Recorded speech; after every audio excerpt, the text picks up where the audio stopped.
Hey guys, so today is going to be another story time, and it's going to be about my paranormal activity experiences from start to current day. Sorry, this is going to be super long, so I'm going to divide it into like 2 parts. If not, I might have to break it up into 3 parts just because it's super long and I don't want to have you guys sitting here all day waiting. It's a pretty long story. You might want to get you something to drink. I got me some nice lemonade. That hit the spot. My first experience was when I was 6 years old, and my dad was at work, and it was late at night. And whenever my dad was at work, my mom would always have the bathroom light on because she was afraid of the dark. It was like really late at night, and I was asleep, and I was woken up to a slap across my face. And so when I jumped up and I looked, there was like no one in the surrounding areas. I just was like, okay, who could possibly have slapped me? Because it was like hard, like a man hit, like something like my dad hit, like really hard, to the point that after he slaps you, it stings. I just laid back down until I was able to fall back to sleep. The next morning, my mom saw a big handprint across my face, and that's how I knew for a fact that it was real. It didn't happen in a dream, where it wasn't just my imagination. The second experience was when I was about 8 or 9 years old. My sisters, Kiera and Kaisha, we all shared a room. And my parents were downstairs, and my brother, he had his own room. We were in bed, and before we would go to sleep, we would always talk, and then we'll go to sleep. So we were talking, and finally, we stopped talking, and we just started to doze off. I had heard laughter, and it sounded like little girls laughing, and this laugh right here was the type of laugh where they always play in the paranormal activity movies and shows and stuff like that, like the little white girls laughing. It sounded like that, and I was like, Kiera, did you hear that? She was like, yeah, I heard that. And I was like, Kaisha, did you hear that? Kaisha was asleep. I thought that was pretty weird, and then we went off to sleep. And when I told my mom about it, she said that they heard laughter too, but she thought it was us. When I was 9 years old, my cousin, he died. He was 13 at the time when he died. He died back December 17th, 2000, and we were really close. So that day we went to church and everything, and it was my dad's birthday, and we wasn't going to celebrate that day. We was going to celebrate like a later on date or something. And we came home from church that night, because I guess we had like 2 services or something. And I went into my room, and my mom was like, put your pajamas on. So I put on my pajamas, and she came right back into the room, and she was like, Raven, get dressed, we about to go. I'm like, seriously, Mom? Seriously? I just put on my pajamas. And she's like, Michael just died. And I was like, and like, I looked out the window, and I saw Michael outside the window. So I didn't believe he was dead, because like, first off, he was 13, and I know kids die, but like, it's one of those things you don't believe in until you experience it or something like that. That's what it was. And I didn't think he was dead because he was just a kid, and I had just saw him out my window, okay? So when I was 12 years old, we moved into this house, and in this house, we lived there all the way up until like January 2014. So like 2002 all the way up to, no, was it 2002? Yeah. It was like, yeah, 2002 all the way up to 2014 of January. There was a couple who lived there before we did, and they both died. The husband died at his son's birthday party in front of the house, and the mother, the lady, she died on the operating table for bypass surgery. And so I guess their spirit kind of lingered around the house and never left. So like, we would have random stuff that just disappeared, or we'd have little things that happen, like, you know how you have your remote control and you put it on your bed, and then you go out the room for a second, and when you come back, it's like in a different place. You didn't put it like on your dresser or something. Little things like that would happen. There was times when like some of my siblings and like my mom or something, they would see little things on the corner of their eye, or you could just feel like their presence, but it wasn't like nothing that you had to really worry about. Next experience that happened was when I was about 17 or 18 years old. I was getting ready to go to bed, so I cut my light off and I was walking towards my bed. I cut the TV off, and then I looked up at the window and there was a shadow of a man's face. Like, it was perfectly a man's face. It had the whole facial structure.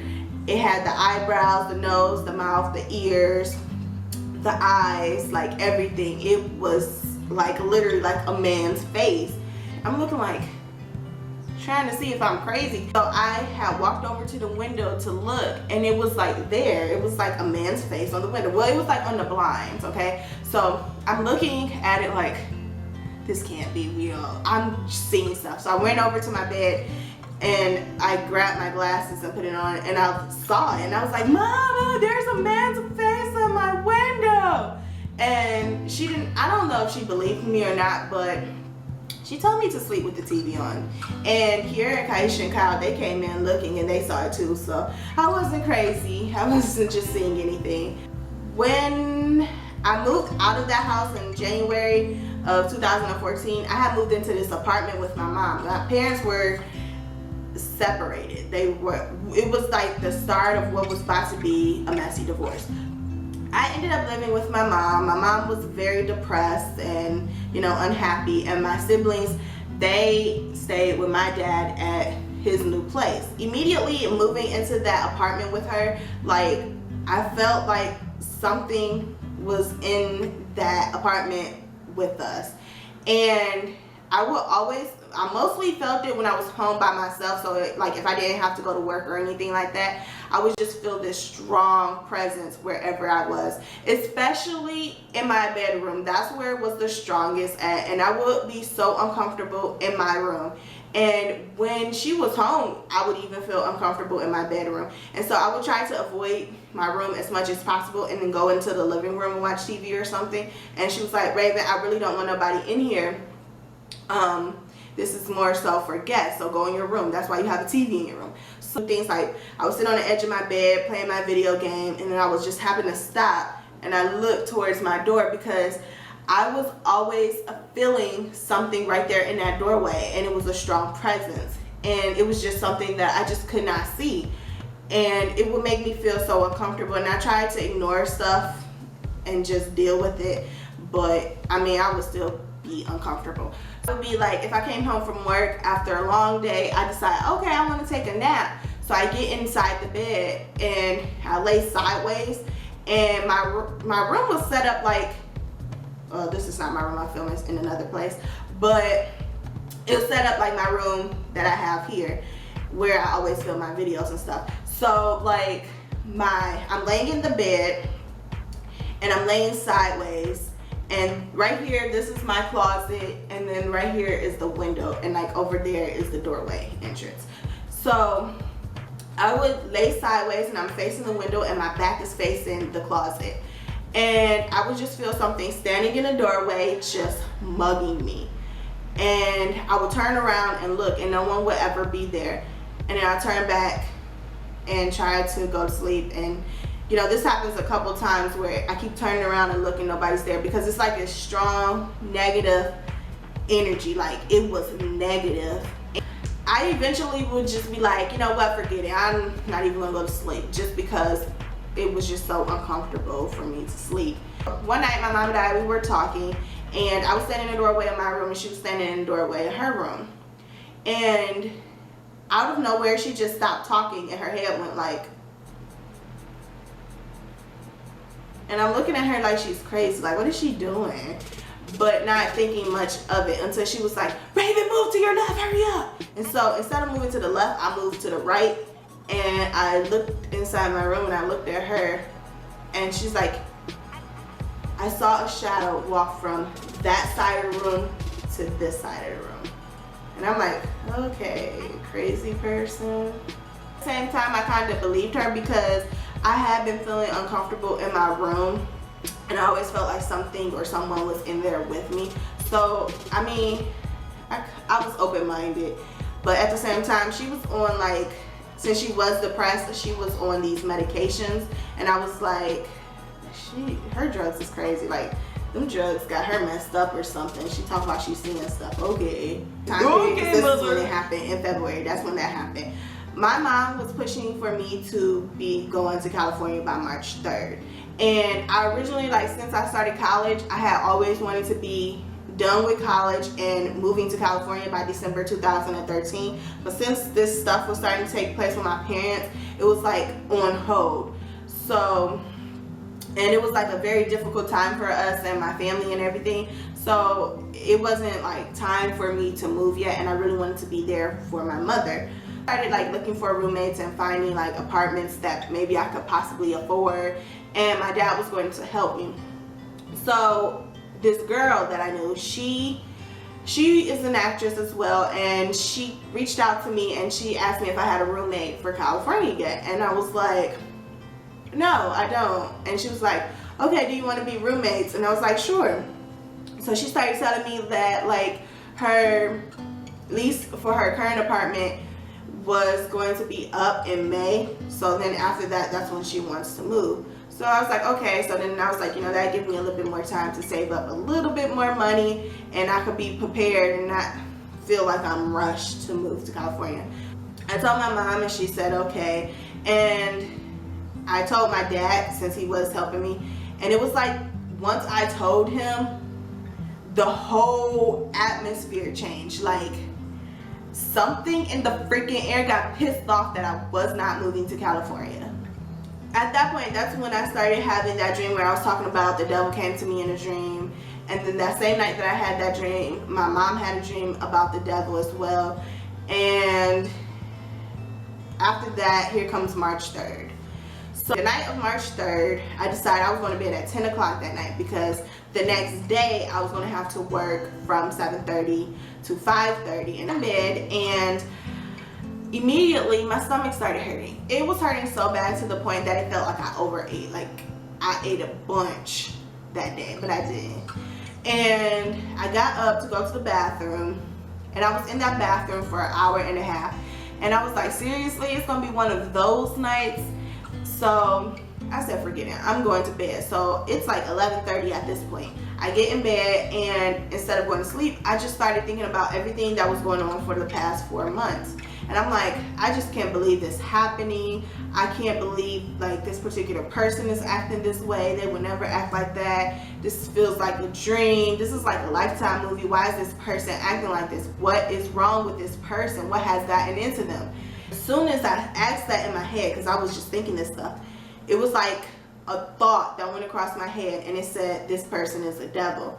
And it was like a dramatic moment, like in the Twilight series, where you know how like Bella has her eyes closed and just pop open like that. Like, yeah, it was like I realized like this person was the devil. So I was like, oh my gosh, this person is the devil. Once I said that, my stomach started hurting so bad, and it was even worse. And I'm like, no, I'm not about to go to the bathroom. I'm not about to waste my time. Oh my gosh, whatever. And so it started to feel like if I didn't go to the bathroom, I was going to use it on myself. So I grabbed my phone. It was 11:59, and I got up and I was starting to walk towards the door. When I got to the door, something said, go to your windowsill and get your iPad, just in case you're in the bathroom for a long time. I could play Candy Crush. So I got my iPad and I walked back towards my door. Something was like, hit the button on your iPad so you can have light to see. So I was holding the home button, and then I started hearing noises on the other end of the door. And the noises is really hard to describe. It sounded like creatures or something communicating. It's just something that you will have to hear for yourself. So I'm just like, so I look at the time, it's 12:01, and I put my hand on the doorknob, and I slowly started turning the doorknob. And as I was turning it, it felt like someone else was on the other end of the door turning it as well. Turning it all the way, I just stopped and like just kind of stood there. And then the door opened and closed by itself. I was thinking like, okay, maybe it was my mom. Maybe she was opening the door at the same time I was. And then she screamed my name. She was like, Raven! And I was like, oh my gosh, it's not her on the other end of the door. So I opened up my bedroom door, I opened the hallway door, and I ran to her room, and she was out of bed standing there with like a box cutter and a knife because she was thinking that someone was trying to break in. I was like, no, it's in my room. It's in my room. So we went into my room and she started telling whatever it was to get out of my room. She went back to bed, and then I stayed there watching TV. So about 6 o'clock in the morning, something was like, go in your room and get your purse. And I'm like, no, I'm not going back in my room. Like, heck no, I'm not. It's still dark outside. So I just ignored the thought or whatever. And then when I got up, when it was time for me to get up and get ready for work, and it was bright outside at that time, then that's when I went back in my room. And every time I went into my room, I took the Bible with me. I had my cross. I had a knife just in case. Like, you never know when you're gonna have to fight. The next day comes, and I happen to like look at my bank account, and all my money that I had saved for California, my paycheck, all that stuff was gone, and I was just left with $140, and that was it. I'm like, what the heck happened to my money? And apparently the night before that I was talking about, the morning of March 4th, at 6 o'clock in the morning, my card was ran for a transportation company in a whole nother country, and to this day I have not got that money back. That Texas, it was like whatever it was had followed me there, or it got a lot stronger. It was, I don't know, but it would be times like if I was in the living room, because her living room was right next to the kitchen, so it was like, okay, this right here is her living room, and then right here is her kitchen, so you could see inside her kitchen. So in the kitchen, it was like two spots where I felt like someone was always standing there or just watching me, and it was by the refrigerator and it was by the back door. So I would just feel uncomfortable, and I would just stare at it for a long time. Or the dog would catch me looking at that spot and then look back and then look at me like, you see it too?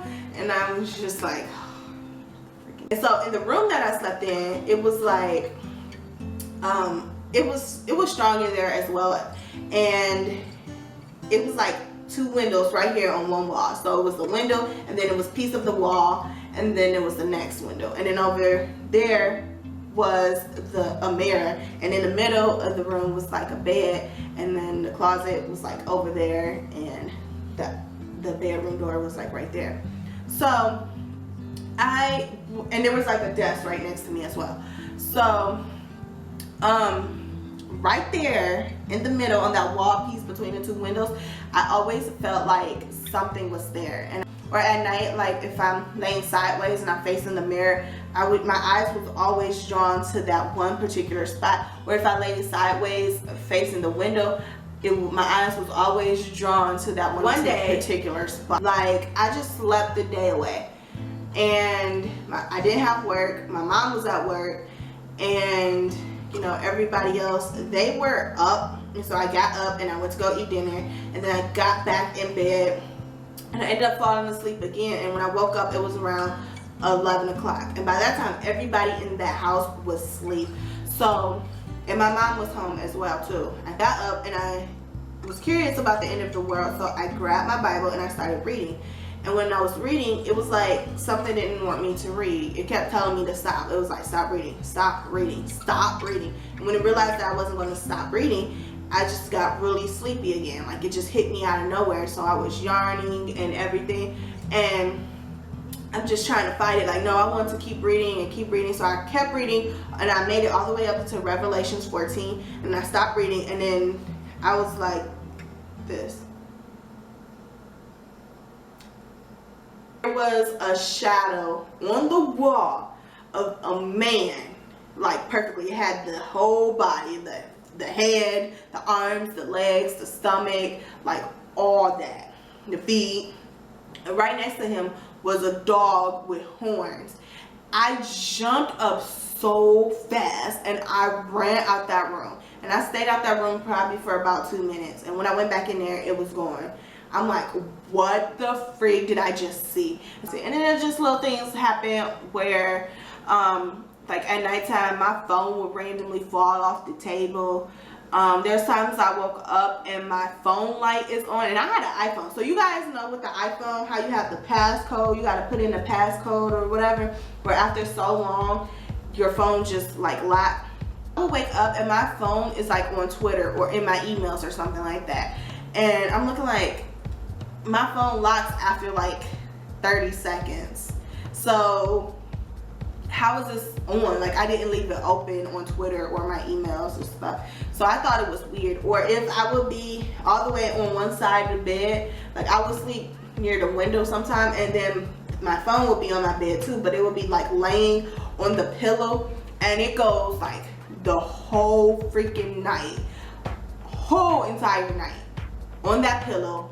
It did not knock down, especially because she had like a big bed, so it would not fall. Like, it's on the bed the whole time, and there'll be times it'll just randomly fall in between the behind me, like the headboard and the floor, I mean the wall. And so I'd be like, and so one night in particular, like when I was getting it, it just like, Raven, hurry up and get this phone, pick it up, hurry up, hurry up. I don't know, it was just something that was telling me to hurry up, because if I didn't, something was gonna happen. So I hurried up, got it, and cut my flashlight on. Final night there, I woke up to the dog Angel standing there. So she had her front paws like on the bed, and then she had her back paws on the floor, and so she was standing there, and I opened my eyes and I looked at her, and she was looking at that spot on the wall where I always felt like something was where something was. So she realized that my eyes were open, she looked at me, and then she looked back up, and then she looked at me again, and she looked back up, and then she got down and she started trying to lead me out the room. So she got up and she started like going in a circle towards the door, and then look at me. So she would look at me, she would look at the wall, and then she would start going towards the circle, walking towards the door. She just kept doing that over and over until I finally got up and went out the room and went to the bathroom. And then when I went back into the room, I got back in bed, she came right back in, looked at the wall and looked at me, and then she started going in a circle again and walking towards the door, trying to get me. I'm like, Angel, nothing's there. And she just kept doing it, and I just finally got up and just went to go eat breakfast. And part one right here, and I'm going to, just because it's probably, how long? I don't even know how long it's been. It's been a while. So that way you guys don't get bored, and I'm gonna just pick back up with part two. So thanks for watching, and stay tuned for part two if you're interested.